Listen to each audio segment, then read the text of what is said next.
Alright guys, welcome back to the channel. Welcome if you're new. Thank you for taking time out of your day to check the video out. We have more PlayStation news, rumors, and leaks to go over and cover here today. So before we dive into it, if you end up enjoying the video or finding it informative, be sure to leave it a like. And if you are new to the channel, please consider hitting that subscribe button as well. Well, the PS5 Pro is releasing in just one day. So let me know down in the comments if you are somebody who pre-ordered the console and if you're expecting your Pro console to arrive tomorrow. How are you feeling about it? But we do have the official reviews being released for the PS5 Pro. We're going to cover that among other topics regarding the PS5 Pro, Wolverine Until Dawn. So we're starting here with the review roundup from Push Square. The title reads, Roundup PS5 Pro Reviews Love the New Tech and its Glimpse of PS6 Potential. They say with the launch of the PS5 Pro now just one day away, Sony has lifted the embargo on hardware reviews of its new and upgraded console.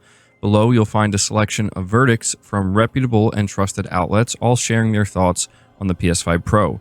The general verdict is positive, with reviewers praising the console's new features like PSSR and how the performance and quality modes of the past feel blended together for the best of both worlds.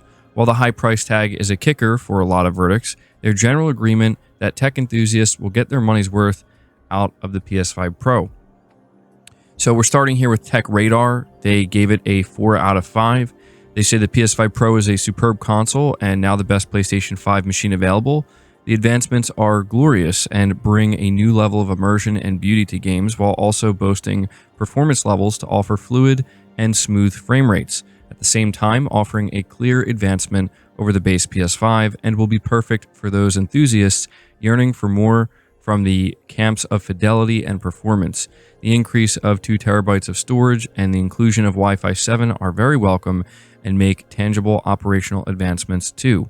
However, the headline graphical upgrades aren't truly groundbreaking, and if you're not a PlayStation fanatic or graphics obsessed, then you can likely skip the Pro. Plus, the exclusion of a disk drive and stand, despite the position of an enthusiast console, is disappointing. But if you have an eye for detail, want to be at the bleeding edge of console tech, and want the most out of this PlayStation generation, then the PS5 Pro is the console to get.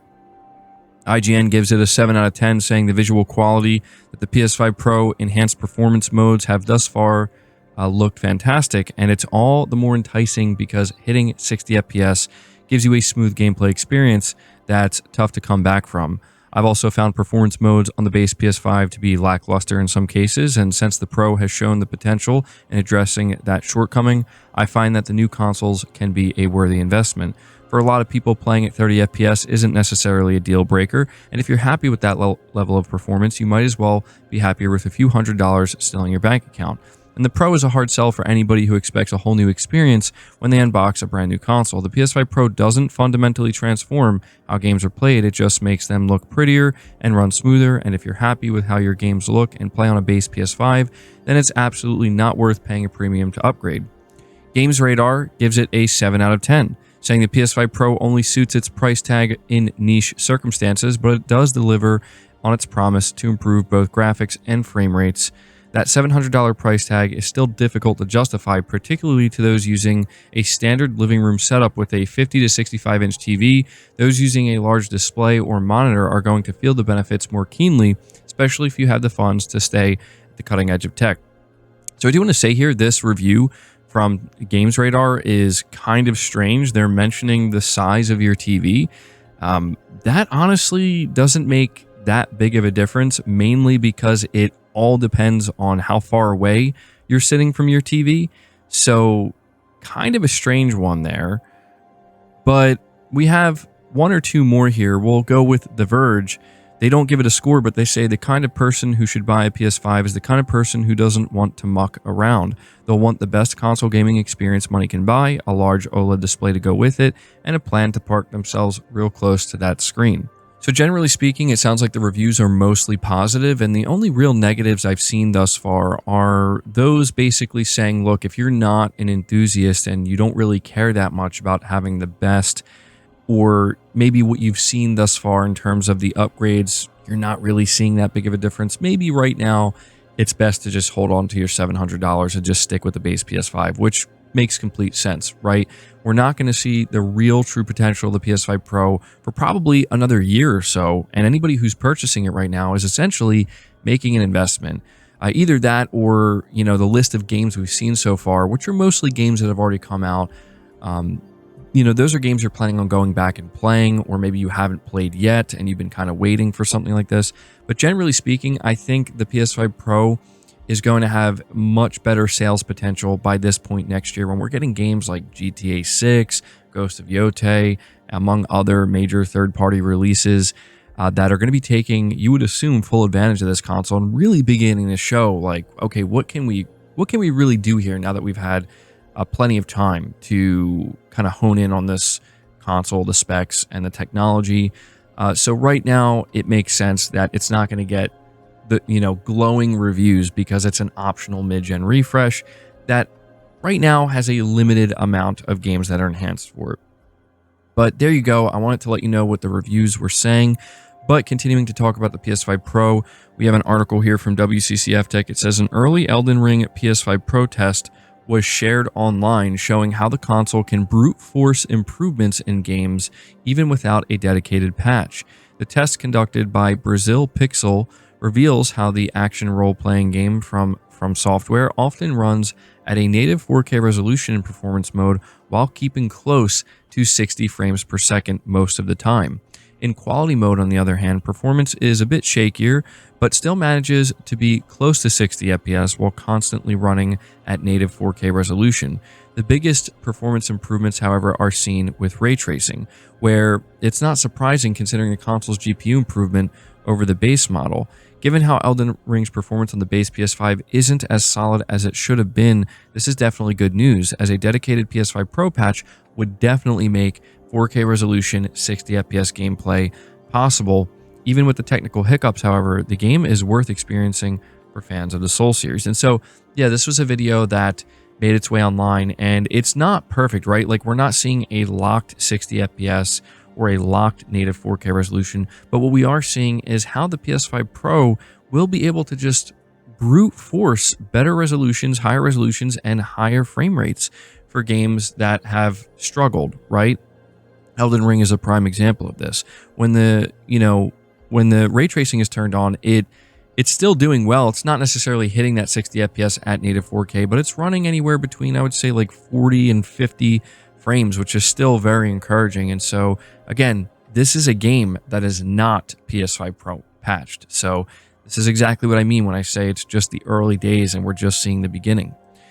But moving on to the final topic regarding the PS5 Pro, we have an update here for the PlayStation Store. It says the PS5 Pro has received a helpful PS Store update ahead of launch. The hardware officially releases tomorrow, November 7th, although a large number of players have already received their console. The PS Store now has a handy PS5 Pro games category, so players don't have to rely on unofficial lists to see what's available.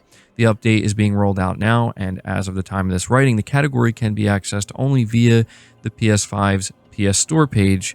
We can confirm that it's available in the US and the UK. PlayStation app and web store have yet to be updated. So this shouldn't be that surprising. Obviously, this is something that Sony was going to do, roll out a specific PS5 Pro games category, which is going to be, I would say, incredibly helpful for people who are buying the PS5 Pro. Obviously, you want to know which games are going to be taking advantage of this console. Moving on to the next topic, we have an important update regarding Marvel's Wolverine. We just heard recently that there was a major shakeup where the director of the game stepped down and is no longer directing, and the creative director actually departed the studio. It says here, this latest upheaval combined with the overall lack of official updates since the game's initial announcement has led some to believe that Marvel's Wolverine is falling into a troubled development cycle. However, industry insider Jeff Grubb says that fans shouldn't worry. In the latest episode of Jeff Grubb's Game Mess on YouTube, he noted that Wolverine is still very far in development, with Grubb believing that Insomniac's track record with superhero games is a promising sign that Wolverine will be met with fan expectations when it launches on the PS5. Grubb also stated that he thinks Sony will show more of Wolverine soon, and this matches what we've heard with previous rumors. Another insider claimed that Wolverine could be shown at some point before the end of the year. So I just wanted to kind of throw this out here where, Jeff Grubb, he's been proven to be reliable, I would say, when it comes to PlayStation stuff. And he's saying that Wolverine's development is still going pretty smoothly. The game is very far in development. I don't know that I like fully 100% trust this, just because it is significant when you lose your director and your creative director, especially over creative differences. Clearly something went wrong. I think there's no denying that. But, you know, how bad is the situation really? Well, according to him, it's not as bad as it sounds. And he also says that it could potentially even launch as soon as 2025. But yeah, I wanted to give you guys this update because obviously we're waiting to see more of Wolverine, and we kind of want to know like what's going on with this game. Should we be concerned or not? According to Jeff Grubb, we shouldn't be. But the final topic here is a very significant update for Until Dawn. They say here over on Ballistic Moon's Twitter account, Until Dawn patch 1.06 is now live for PS5. This major update brings a boatload of fixes for commonly reported issues, plus the new highly requested performance and fidelity modes for both PS5 and PS5 Pro. So this is, I would say, kind of a big deal, right? Because Until Dawn was lacking a 60 FPS performance mode, and that was kind of strange to me because that was pretty much the only like PlayStation published game, like a PlayStation Studios game, that was not shipping or did not ship with a performance mode. And so it seems like they had it in the works. It was just going to arrive a little bit later, but it's also going to be PS5 Pro enhanced as well. So there you go. I bought Until Dawn, but I wanted to wait to play it specifically to see if they would do this, and I'm glad they did. So, all right, guys, that does it for the video. I hope you enjoyed it. If you did, be sure to leave it a like, subscribe if you're new, hit the bell notification icon, and feel free to share the video out on top of all that. But until next time, guys, take care.